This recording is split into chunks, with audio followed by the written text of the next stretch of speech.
আসসালামু আলাইকুম এভরিওয়ান, সবাইকে রমজান মোবারক। দেখতে দেখতে চলে এলো আমাদের প্রিয় মাসটি।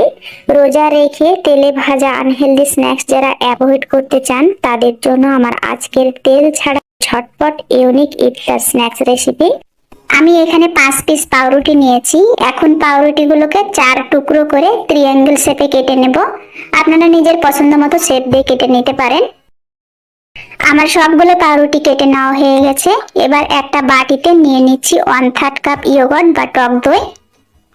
এখন এর মধ্যে অ্যাড করে দিচ্ছি হাফ চা চামচ গোলমরিচের গুঁড়া, হাফ চা চামচ জিরা গুঁড়া, 1 চা চামচ লাল মরিচের গুঁড়া, হাফ চা চামচ অরিগানো, একটা কাঁচা মরিচ কুচি করে কেটে নিয়েছি অ্যাড করে দিলাম। দিয়ে দিচ্ছি 2 টেবিল চামচ কর্নফ্লাওয়ার, স্বাদ মতো লবণ। এখন সবকিছুকে ভালোভাবে মিক্স করে নিচ্ছি। এইবারে অ্যাড করে দিচ্ছি 1 টেবিল চামচ ধনিয়া পাতা কুচি। আবারও সবকিছুকে ভালোভাবে মিক্স করে নিচ্ছি। সবকিছু ভালোভাবে মিক্স করে নেওয়া হয়ে গেছে। ব্যাটারের ঘনত্বটা দেখে নিশ্চয় বুঝতে পেরেছেন কেমন হবে।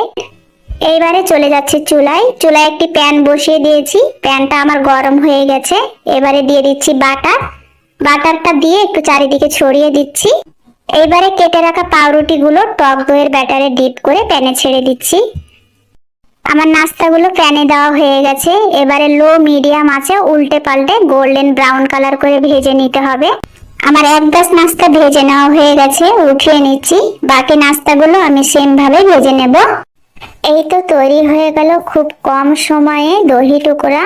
রমজানে ইফতার আইটেমে তেলে ভাজা আইটেম যারা পছন্দ করে না তাদের জন্য রেসিপিগুলো পারফেক্ট। খুব সহজভাবে দেখানোর চেষ্টা করেছি। আশা করছি আপনাদের কাছে ভালো লেগেছে। ভালো লাগলে চ্যানেলটি সাবস্ক্রাইব করে পাশে থাকার অনুরোধ রইল।